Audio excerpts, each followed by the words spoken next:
পৃথিবীতে মিথ্যা থেকে বেঁচে থাকতে পারা এটা কিন্তু বড় দুর্লভ এবং কঠিন একটা কাজ।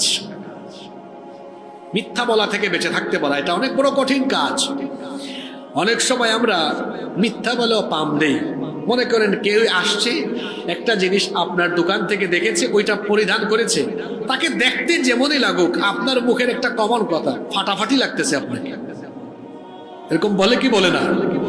তো ফাটাফাটি লাগুক আর যেমন লাগুক, এটা সে নিজে আয়নায় দেখবে, সে বলবে, আপনি বলার কোনো দরকার নাই ভাই। এছাড়া আমরা মিথ্যার আশ্রয় নেই। আপনার রাগ করবেন না তো? কয় ভাই আপনি আমার দোকানে আসছেন, আপনাকে কত মহব্বত করি, যান আপনাকে কিনা দামে দিয়ে দিলাম। আপনাকে কি দামে দিয়ে দিলাম? এই কথাটা আমাদেরকে অনেক সময় গেলে বলে, হুজুর আমরা তো আপনাদের ওয়াজ শুনে মহব্বত করি। আমি বলি ভাই, মহব্বতের জায়গায়, আর ব্যবসা। আপনি আমাকে মহব্বত করেন, ভালো কথা, আমার জন্য দোয়া করবেন, কিন্তু আমি আসছি, আমার সাথে আপনি ব্যবসা করেন, আপনি লাভেই পণ্য বিক্রি করেন, এখানে মহব্বতের দরকার নাই। মহব্বত করতে যাইয়া মাঝে মাঝে এমন মহব্বত করে মিথ্যা বলে ফেলে, হুজুর আপনারা কিনা দামে দিয়ে দিয়েছি। এখন কথাটা যদি মিথ্যা হয়, যদি কেনা দামে আপনি না দেন, এই যে মিথ্যার আশ্রয় নিলেন, এর ফলে কি হতে পারে শোনেন। আল্লাহর নবীর হাদিস, আল্লাহর নবী বলেছেন, মিথ্যা বলে যারা পণ্য বিক্রি করে, হয়তো তার বাহ্যিক দৃষ্টিকোণ থেকে মনে হবে বেশি সেল হচ্ছে, কিন্তু তার বরকত এর পরিমাণ কমে যাবে। কেমন? বরকতের মালিক কে?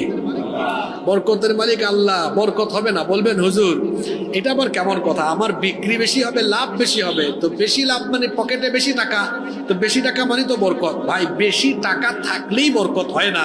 আপনি দেখবেন অনেক মানুষ আছে মাসে অনেক টাকা, লক্ষ লক্ষ টাকা ইনকাম করে, কিন্তু এটা কোন দিকে এসে যে কোন দিকে যায় মাস শেষে কোনো হিসাবও পায় না। আবার অনেকে আছে বেশি টাকা কামায় না, অল্প পয়সা উপার্জন করে, কিন্তু দেখা যায় মাস শেষে খরচ করার পরেও টাকা কিছু অবশিষ্ট থাকে। তার মানে তার উপার্জনে কি আছে? বরকত আছে। বরকত এটা মূলত আসে কার তরফ থেকে? এজন্য খবরদার ভাই, ব্যবসা করতে গিয়ে মিথ্যা বলবেন না। হ্যাঁ, অনেকে বলে ভাই কেনা দামে দিয়ে দিচ্ছি। বাটপারি কেন করেন আপনি? কেনা দামে দিয়ে দিলে আপনার দোকানের ইলেকট্রিক বিল, কর্মচারীর বেতন, আপনার ইনভেস্ট খাটিয়েছেন, এগুলো কোত্থেকে আসবে গো?